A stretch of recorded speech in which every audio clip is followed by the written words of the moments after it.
பிரியமானவர்களே, இது காகங்கள் மூலமாக கர்த்தர் அனுப்பிய எலியாவின் உணவு.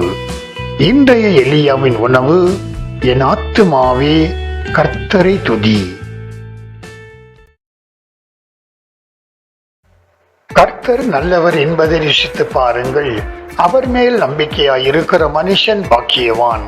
பிரியமான தேவ ஜனங்களே, இந்த காணொளியை பார்த்து கொண்டிருக்கிற உங்கள் ஒவ்வொருவரையும் இயேசு கிறிஸ்துவின் மதுரமான நாமத்திலே வாழ்த்துகிறேன்.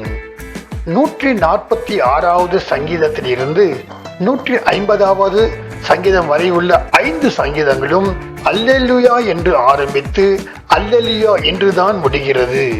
நாம் எப்படி துதிக்க வேண்டும் என்று இந்த சங்கீதங்களினாலே நாம் அறிந்து கொள்ள முடியும். உள்ளான மனுஷன் கர்த்தரை துதிப்பதுதான் உண்மையான துதி என்று 146வது சங்கீதத்தின் முதல் வசனம் சொல்லுகிறது. நம் புறம்பான மனுஷனுக்கு பெயர் கிடையாது என்பதை நாம் முதலில் அறிந்து கொள்ள வேண்டும். நம் பெயர் என்னவாக இருந்தாலும் அது உள்ளான மனுஷனின் பெயரே அன்றி புறம்பான மனுஷனின் பெயர் அல்ல. உள்ளார்ந்த மனுஷன் தாவீது தன்னுடைய ஆத்துமாவை பார்த்து சொல்லுகிறான், என் ஆத்துமாவே கர்த்தரை துதி என்று. சிந்தனை, விருப்பு, வெறுப்பு, உணர்ச்சி, ஞாபக சக்தி, கற்கும் திறன், பகுத்தறிவு, மகிழ்ச்சி, துக்கம், இவையெல்லாம் நம் ஆத்துமாவின் செயல்பாடுகள். நம்முடைய ஆவியும் ஆத்துமாவும் தேவனை தொடர்பு கொள்ளும், தேவனை தொடர்பு கொள்ள முடியும். ஆகையால் நம் ஆத்துமா தேவனை துதிக்க வேண்டும். நம் ஆத்துமா துதிக்காமல் நாம் கைகளை உயர்த்தி, கைகளை அசைத்து, கண்களை மூடிக்கொண்டு மண்ணுக்கு போகிற நம்முடைய புறம்பான மனுஷன் எப்படி துதித்தாலும் அந்த துதியின் மூலம் விடுதலையை காண முடியாது. காரணம், அது கர்த்தருக்கான துதி இல்லை. இத்தகைய துதியினால் நம்மை நாமே வஞ்சித்துக் கொள்கிறோம் என்பதுதான் உண்மை. ஆகையால் தான் உள்ளார்ந்த மனுஷன் தாவீது தன் ஆத்துமாவை பார்த்து சொல்லுகிறான், என் ஆத்துமாவே கர்த்தரை துதி என்று. நாம் கர்த்தரை துதிக்கும் போது துதியின் வார்த்தைகள் நம்முடைய இருதயத்திலிருந்து புறப்பட்டு வர வேண்டும். அப்படி என்றால் நம் ஆத்துமாவில் கர்த்தரை தவிர வேறு சிந்தனை இல்லாமல் விருப்பத்துடனும் ஆர்வத்துடனும் நம் ஆத்துமா கர்த்தருக்கு துதியை ஏறெடுக்க புறம்பான மனுஷன் ஆத்துமாவை துதிக்க வைக்க வேண்டும். நம்முடைய ஆத்துமா கர்த்தரை துதிக்காத பட்சத்திலே நமது வாயிலே வருகின்ற வார்த்தைகள் நிச்சயமாக அது இருதயத்திலிருந்து வருகிற வார்த்தைகள் அல்ல.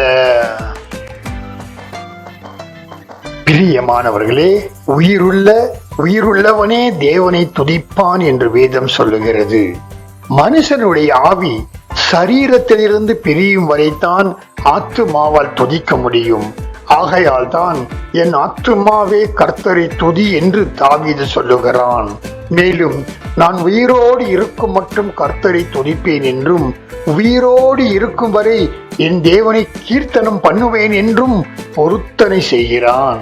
பிரியமானவர்களே, நாம் ஆராதிக்கிற தேவன் துதிகளில் பயப்படத்தக்கவர். நாம் ஆராதிக்கிற தேவன் துதிக்கு பாத்திரர். துதியின் மத்தியிலே நாம் அவரை கூப்பிடும் போது நம் சத்துருக்களுக்கு நீங்களாகி நாம் ரட்சிக்கப்படுவோம். நாம் ஆராதிக்கிற தேவன் நாம் துதிக்கும் போது பவுலையும் சீலாவையும் விடுவித்தவர் நம்மையும் விடுவிப்பார். நாம் ஆராதிக்கிற தேவன் துதிக்கிறவர்களை வெட்கப்பட்டு போக விடுவதில்லை. நாம் ஆராதிக்கிற தேவன் நாம் துதிக்கும் போது நமக்கு ஆலோசனை தருகிறவர்.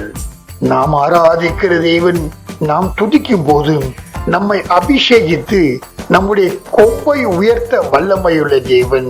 பிரியமானவர்களே, ஏசாயாவின் புத்தகம் 38வது அதிகாரம் 19ஆம் வசனத்திலே உயிரோடு இருக்கிறவனே உம்மை துதிப்பான் என்று சொல்லப்பட்டு இருப்பதால் நாம் உயிரோடு இருப்பவர்கள் என்றால் தேவனை துதித்துக் கொண்டிருப்போம். கர்த்தர் நம்மை எல்லா இக்கட்டிலிருந்தும் விடுவித்து யாபேசின் எல்லையை விரிவாக்கின தேவன் நம்முடைய எல்லையும் விரிவாக்குவார். ஆமேன். ஜெபிக்கலாம். அன்பின் பரலோக தகப்பனே, நீர் துதியின் மத்தியில் வாசம் செய்கிற ஆண்டவர் என்பதை நாங்கள் அறிந்து கொண்டிருக்கிறோம். ஆண்டவரே, தாவீதை போல நாங்களும் எந்நாளும் உம்மை துதித்து நம் மத்தியில் இருக்கும் எரியோவை தகர்த்து உம்முடைய கரத்திலிருந்து நிறைவான ஆசீர்வாதத்தை பெற்றுக் கொள்கிறோம் என்பதை விசுவாசிக்கிறோம்.